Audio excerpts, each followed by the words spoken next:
Mul on hea meel paluda siia Aivar Leito, kes on meil Kure spetsialist. Enne kui ta rääkima asub, siis ma räägin teile ühe jutu, mida siin on nii palju noori inimesi, et kõik ei tea, kuidas soopurgede loendus käib kindlasti. Et ma ei tea, kes kunagi luges soopurgi õhtul põllu ääres, luges linnud kokku. Linnud läksid ühel hetkel lendu ja siis tema vaatas, et mõned kured jäid põllu peale. Läks lähedalt vaatama, selgus, et need on aiapostid ja kirjutas oma välipäevikusse siis kurgede arv põllul miinus aiapostide arv võrdub tegelik kurgede arv. Vot nii käib see asi. Ma ei tea, kas see oli Aivar ise või keegi teine, aga nüüd igatahes kuulame, mis Aivaril öelda on. Aitäh tähelepanu eest. Suurepärane sissejuhatus ja veel mõnusam on jätkata nüüd Ülo juttu rände temaatikal, mida minu ettekanne ka sisaldab. Aga kõigepealt ma saadan käega katsuda mõned näidised. Must on siis raadiosaate 65 grammi ja see valge rõnga küljes on selle aasta Ilvese poolt maa võetud Kurele pandud siis päikesepatareiga satelliitsaatja ja siin on ka erinevad tüüpi siis värvirõnga, et vana on see pööratav ja teine siin on siis uut tüüpi ehk et saate ka käes hoida ja Ilvese kihva jälgedega on see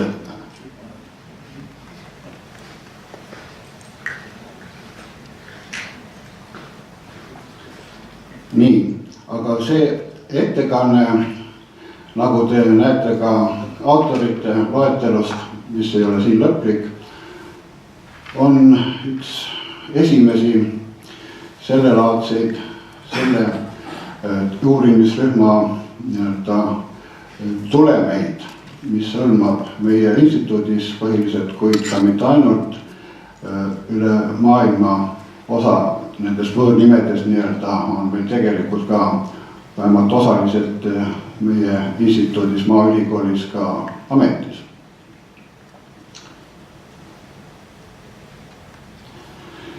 Nüüd siis lühidalt võite lugeda, näete ka selliseid tähtsamaid uurimissuundi, uurimisküsimusi, millega me, see tähendab siis uurimisrühm tegeleb ja siin näete siis on ka seotud juba seonduvalt ettekande pealkirjaga nii keskkonna siis elupaikade kuni kliimani välja ja uurimisobjektiks antud juhul on siis sookurg kui välja kujunenud üks mudelliikidest nii rände kui ka elupaiga kasutamise mitte ainult siis pesitsus, vaid kogu rändetee ulatuses.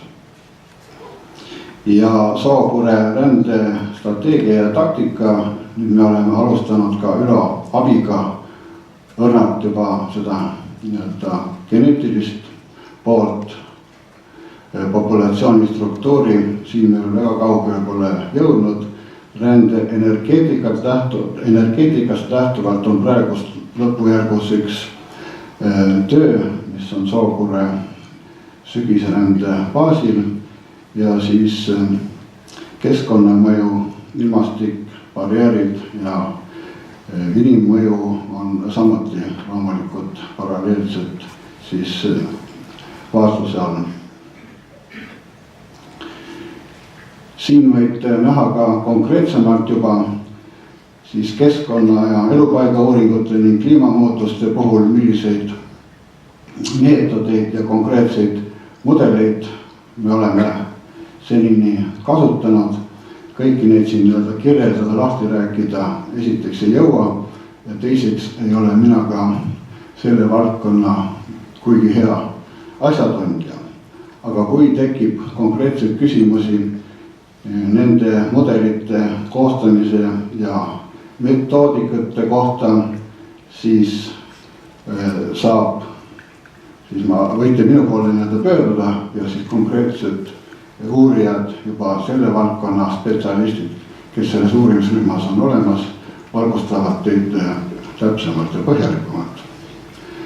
nüüd Kure kui uuringu puhul, mitte ainult muidugi Kure puhul, on järgmised olulised jälgimismeetodid, loomulikult siis visuaalsed vaatlused, värvi rõngastamine, üldse rõngastamine, nagu Ülo ka rääkis, mis on tõepoolest tähtis jätkuvalt ka Kure puhul. Konkreetselt siis värvi rõngastatud Eestis on praeguse hetkega 360 sookurge, valdavad küll noored linnud ja on üle 15 000 juba taasleivek siis üksikvaastuse. Ja loomulikult moodustab väga tähtsa osa tänapäevane telemeetriline jälgimine. Ja praeguse seisuga on siis meil kasutatud ja pandud 37 raadiosaatet, need on kõik Inglismaa toodang ja see üks näide, mis siin ringi käib, see must ongi, kaalub 65 grammi, ta on küll nii-öelda vanema põlvkonna raadiosaatja, aga see konkreetne töötas 7 aastat patarei toitel, ülihea tulemus. Ja meie poolt, pandud on siin 27 satelliitsaatjat ka praeguse seisuga ja oleme läbi aja kasutanud siis erinevaid tootjaid. Nordstar, sellega alustas siis sakslased, nad finantseerisid Lufthansa kaasabil meie sookure uuringuid esimeses etapis. Ja nüüd kõige viimane mudel, mis praegust minu teada ka röövlinuurijad on vist võtnud kasutusele, vähemalt osaliselt on leedukate uus satelliitsaate, mis on ka sobindatud Kurele, pannakse jala peale. Ja siin on siis üks konkreetne pilt Ivar Ojaste, kes hoiab käes enne lahti laskmist siis ahja, esimest ahja nimelist sookurge 2010 ja seljas on tal siis nii nimetatud seljakott ehk siis rihmade traktsidega seljale kinnitatud 105 grammine satelliitsaatja. Sellel pildil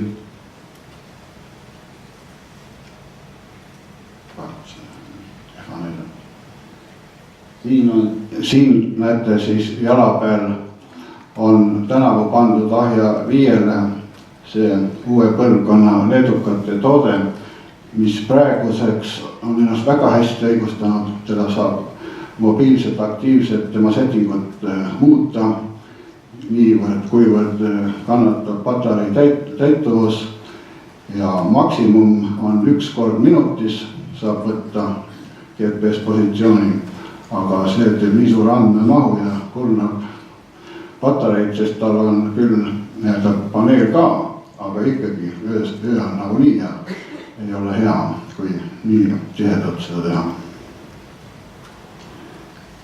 Siin on siis droon, mida me hakkasime kasutama sellel aastal sookure elupaikade ja nende endi jälgimiseks, vaatlemiseks ja katsetamiseks, kuidas sookured reageerivad droonile ja kas ja kuidas teda saab ja tohib selles töös kasutada. Siin mõned siis suvel tehtud droonipildid ja see on konkreetselt selle ahja, ka sealhulgas ahja 5, kes praegust on Ungaris, tema pesapaik drooni pealt 50 meetri kõrguselt, see on pilt, aga loomulikult on meil ka videod olemas. Siin on Soitsjärv, minu sookure, minu kodukure elupaik ja seal 10 aastat tagasi oli 0 sookurge pesitus, nüüd on 3 paari ja see on tõesti üks tüüpilisemaid sookure pesitsusbiotoope meil Eestis sisemaa järvedel, kus siis vanna õõtsik on talle väga hea pesapaik. Siin on Meelva, Raba, Võte mis on üheaegselt nii pesitsuspaik kui ka Ida-Eesti kõige tähtsam soopurgede sügisrändeaegne rändepeatuspaik, ööbimispaik, kus 1000 kuni maksimum 1500 soopurge ööbib. Ja ööbivad nad siis nendel vesistel kaevandatud turbakarjääridel ja pesitsevad siis erinevates piirkondades, eeskätt servaaladel ja märedel. Nii, nüüd jõuame juba edasi keskkonna jälgimise uuringuteni, seonduvalt siis sookure pesitsemisega Eestis. Ja värskelt on valminud see Miguel Slada on selle koostanud, nüüd juba küll saab 2 aastat sellest nii-öelda uuendatud versioonist meie klimatoloogilisest keskkonnatsoneeringust. Seal on inglise keeles need nimetused ja ma ei hakka neid üles lugema. Nad loomulikult on seotud pinnamoe, eks ole, mulla maakatte tervikuna ja pluss siis meremõjuga, ehk siis antud kontekstis on ta oluline nii klimatoloogiline tsoneering kui ka siis pinnamoe oma. Nii, ja nüüd sookure pesitsus potentsiaali, meie elupaikade potentsiaali välja selgitamiseks. Põhitöö tegi ära siin Meelis Leinits, kes me kasutasime tegelikult kokku kõikvõimalikke erinevaid andmebaasi, mis me siis nii-öelda kokku mõdisime. Ja siin konkreetselt on siis kasutatud ühtasi ka praegu tuntud liigi nii-öelda arvukuse pesitusaegse leviku mudelit. Eespool oli oli kirjeldatud ka seal alguses, et me sellist mudelit ka kasutasime. Ja selle pildi visuaal näitab, eks ole, et kõige lahjem ala on Pandivere kõrgustik, kus kure pesitsusseiret on teostanud Jaano Selts. Ja kui ma ei eksi, siis eelmine aasta vist oli esimest korda, kus seal suuremal ala 10x10 suurrodus sookure pesa pesitsemine tõepoolest ka tuvastati ja tõepoolest see on niisugune Eesti jaoks väga lahja koht, kus sookured hästi ei pesitse, sest seal elupaiku sobivaid on vähe ja ühtlasi on ta loomulikult ka veelahe, eks ole. Ja sealseid püsimärgalasid on ka geomorfoloogilise olukorra tõttu vähem. Aga need suured tumedad alad, need on siis loomulikult enamus sellised soostikud ja järved, rannikualad. Rannaroostikus vanasti nii-öelda sookure pesitsemist üldse ei teatud, aga nüüd nad pesitsevad juba ka regulaarselt rannaroostikes, sealhulgas mere rannaroostikes, näiteks Saaremaa.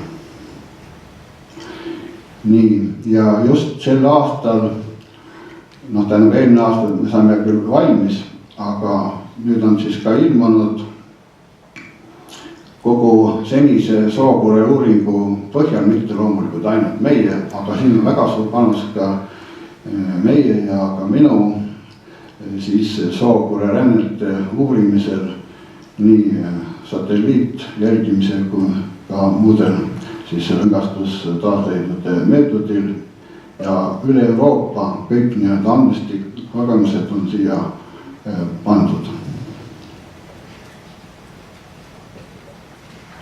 Nüüd mõned konkreetsed elupaiga näited ja see siin on Ida-Ungaris üks koht, kus sattusid kokku mitte sattunud, vaid sügisel olid koos meie 2 satelliitkurge, vasakult siis Savimäe ja paremal Sooniidu. Need elupaigad, sünnipaigad on ka väga lähestikku Meelva soos.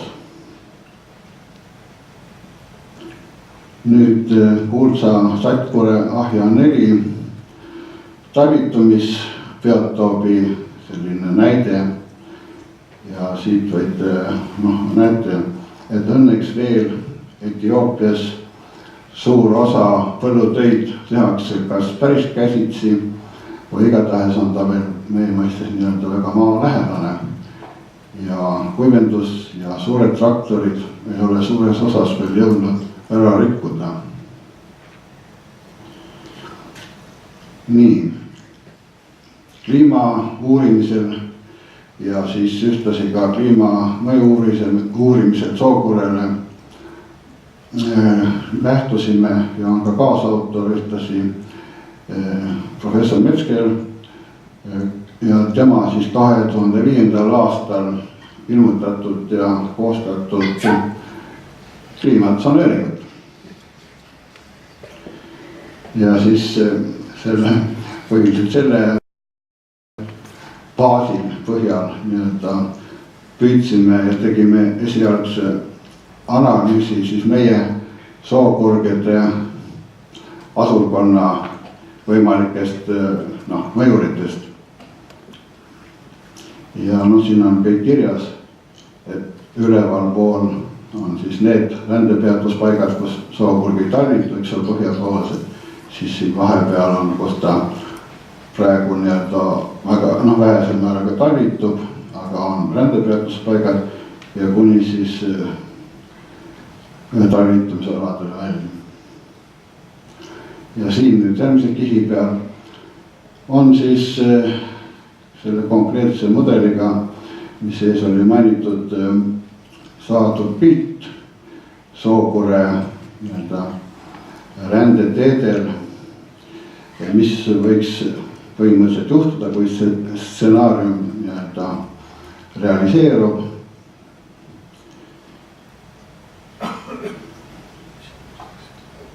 Ehk et siis Eestis osa praegust on Lääne-Eesti väga mereline ja soe, eks ole nii-öelda, aga peaks nagu siis soojemaks muutuma talv ka ida pool, kogu eelkõige Eestis kuni Leeduni välja ja Põhja-Euroopas ja Kesk-Euroopas on nagu Lääne-Põhja-Euroopas nii-öelda on kõige suuremad mudeli järgi võimalused, kus siis talvine kliima läheb nii palju soojemaks, et talve keskmine õhutemperatuur tõuseb selliselt, mis on praegu alla nulli, nendel aladel tõuseb üle nulli ja see siis loomulikult väga suurel määral hakkab mõjutama Sookure ja maastiku, sealhulgas siis ka maakasutust, tema rändepeatuspaiku, talvitusalasid.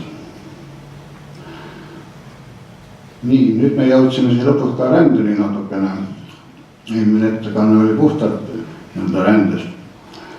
Aga Sookure puhul ma praegust tõin siis sellised asjad välja, et meie uuringud andmed näitavad, et sookurg on üks selline liik eeskätt Eestis, aga mitte ainult Eestis, ta rändeteed on väga suure varieeruvusega, aga tegelikult, kui me võtame nii-öelda geomagnetismi, siis see põhisuund ehk rändelahutussuund, sektor on ikkagi tegelikult jämedades lõuna. Ja sealt edasi, siis nad lähevad kes missugusele rände teele, see oleneb väga paljudest asjadest ja nad ka vahetavad oma rändeteid erinevatel aastatel. See on kindlaks tehtud nüüd. Ehk et on olemas rändevõrgustik, liigi omane rändevõrgustik, mis tõenäoliselt on ka geneetiliselt kõvasti kinnistunud. Aga kui nüüd konkreetsetest ilmastiku mõjudest rääkida, siis on muidugi loogiline, et tuul on üks oluline faktor rännetel, aga meil on nüüd andmemahtu piisavalt, et tõepoolest saime ära näidata, see on küll praegust tegelikult veel avaldamata andmed isegi, see artikkel on lõppjärgus, kohe saab valmis, et tuleb tõesti otse välja, et põhjalaiustel, ehk siis kus ka meie oleme, kus ka loomulikult ilmastiku, kes natuke meteoroloogiat teavad, on tuuled valdavad ikkagi horisontaaltuuled, meie mõistes tuuled, eks ole. Vertikaaltuuled on teatud heades tingimustes, näiteks suvel, kui maapilt soojeneb ja siis tekivad tõusvad õhuvoolud ehk vertikaalsed tuuled, aga mida lõuna poole, et seal muutub see üha olulisemaks ka sookure rände puhul, sest ühelt poolt ta nii-öelda annab tõstejõud nii-öelda koos kure enda tiibade, eks ole, motoorikaga, mehaanikaga, tekib see tõustav õhuvool, aitab tal üleval olla. Sama edasi liuklennuga edasi libidada selle najal. Ja need nii-öelda tuulevektormudelid on praegust tööl, kuidas see konkreetselt toimub. Nüüd kokkuvõtvalt võib siis öelda, et Eestis senine analüüs näitab, et meil on praegust sookure pesitsustingimused head ja ka lähitulevikus, vähemalt kui neid mudeleid, mida meie kasutasime, nii maakasutus kui ka siis kliimamuutusmudeleid, pigem muutub olukord paremaks kui halvemaks. Aga nüüd rändel, kus on sookure üks põhilisemaid toiduartikleid mittepesituse ajal, on põllukultuurid, sealt omakorda eeskätt teraviljad ja teraviljadest eriti tähtis on lausa üle-euroopaliselt nii talitusaladel kui ka suuremates tähtsamates rändepeatus paikades on mais. Ja nüüd see näitab omakorda seda, et Euroopa Liidu ja üldse Euroopa ja globaalne põllumajanduspoliitika mängib ja hakkab mängima tõenäoliselt väga olulist rolli ka sookure käekäigus ka edaspidi, nii nagu ta seda praegu teeb. Näiteks Ungaris, mida pilti me vaatasime, seal on põhiline just nimelt mais, mis võimaldab neil kuni 100 000 suhteliselt väikesel alal kontsentreeruda ja söönaks saada. Tänan tähelepanu eest. Võiks rääkida tunde ja päevi, aga ma suutsin vist enam-vähem aega oma slaidid ära näidata. Ja, ajastus oli väga hea.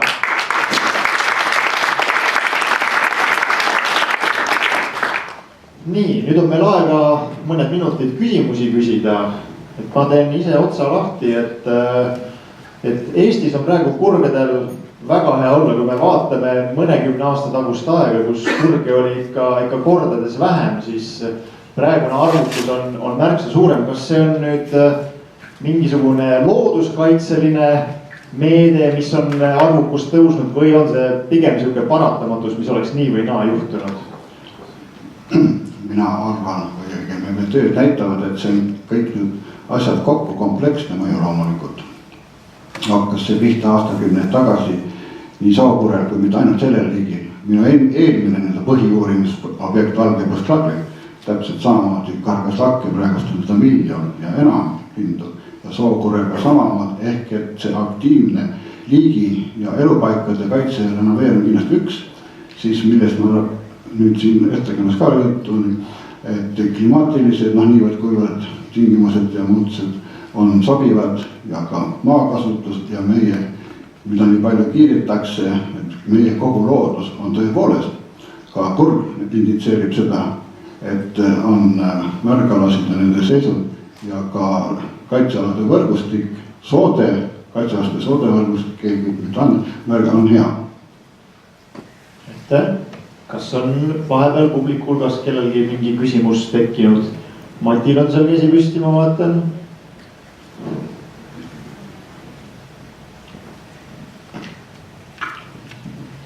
Ma küsiks sellise küsimuse, et kindlasti on teil võrdlusandmed olemas pesitsuse asustustiheduse kohta võrreldes naaberriikidega, et ma hakkasin praegu selle peale mõtlema, et meie maastik on väga mosaiikne ja kui Lääne-Eestis on näha need Merise tehtud analüüsist need hiigelsuured sooalad, mis on nagu sellised suured, siis jällegi Lõuna-Eesti on tõesti selline lapitekk, et kuidas meil on, et kas meil, ma oletan, ma püstitan hüpoteesi, sa võid sellele vastata jah või ei vastusena jälle, et kas meil on Euroopa üks kõige tihedamaid pesitsevate sookõrgede asurkondi, et me võib-olla asurkonna optimaalses nii-öelda piirkonnas? Jah, aga paar sõna siiski veel juurde, et kui me võtame üle-eestiliselt, siis tervikuna ma ütlesin, et on ka jah, aga Eesti-siseselt on pilt varieeruv ja Saaremaa on praegust kui ühte maakonda või suuremat ala tervikuna võtta kõige parem. Ja just nimelt seetõttu, et temal on seal väga erinevaid märgalasid, mis kõik on tema ja lausa meelis elupaigad. Nii, kas on veel küsimusi? Mina võin siin päris pikalt küsida, aga ma tahaks, et teil on võimalus küsida. Ma küsiks siis vahepeal, et kured on meil, käivad põldude peal söömas, aga kui tõsised põllukahjurid nad meie põllumeestele üldse on tegelikult? Oleneb jälle regioonist ja sellest, ühesõnaga, kus nad on kontsentreerunud suurel hulgal ja tegelikult kui võrrelda siin Ungari ala näiteks, siis ja üldse võrrelda, meil on ikka väga hästi, sest et nad on, isegi need rändepeatuspaigad on suhteliselt laiali. Lääne-Eestis, Matsalu regioonis on teatud alad ja üksikud põllumassiivid siin, näiteks Räpina poolde ja nii edasi. Aga võrdlevalt nende massiivsete rändespeatuspaikade piirkondadega võib öelda, et sookõrge lahesuste probleem on praktiliselt olematu. Nii, Asko on küsimus. Ei saa jälle küsimata jätta, et mis need sookured enne sõid kui mais oli? Et päris tõsiselt ka, et missugune võis olla nende looduslik regulatsioon ja kas see siis tähendab, et praegune asurkond on tegelikult kunstlikult kõrge võrreldes loodusega nendega? Kui kunstlikult ja kõrge on, seda ma ei tea, sest mina tegelikult ei lahuta inimtegevust ja põllumajanduspoliitika mitte loodusest, aga loomulikult ja looduslikust nii-öelda evolutsioonist. Seda esiteks, aga teiseks ma mainisin ka ettekandes, et teraviljad kõige laiemas mõttes on nii-öelda rändeperioodil. Jah, praegust on esiplaanil mais, aga näiteks ka teised teraviljad, meil on tead isegi oder on näiteks hoopis rände ajal ka, kuna meil kukuruusad või mais eriti ei ole, aga eks ta loomulikult varieerub ja ongi ilmselt varieerunud ka ajalooliselt sõltuvat toidubaasist. Aga ma ei ole aega rääkida sookõrge toidusedelist. Ta on omnivoor. Ta sööb putukesse samal põllul. Ta sööb tegelikult kõiki seda, mitte ainult seda teravilja. Ja see on üks põhjus ka, miks ta on väga adaptiivne. Ja teine põhjus on see, et ta on nullrändsusest. Inglismaal on kohalik populatsioon, mis üldse rända. Ja kuni kaugrändeni välja on nii-öelda lõdvalt tõmmet. Nii, kui nüüd ei ole ühte kiiret küsimust, ei ole, siis täna veel korra Aivarit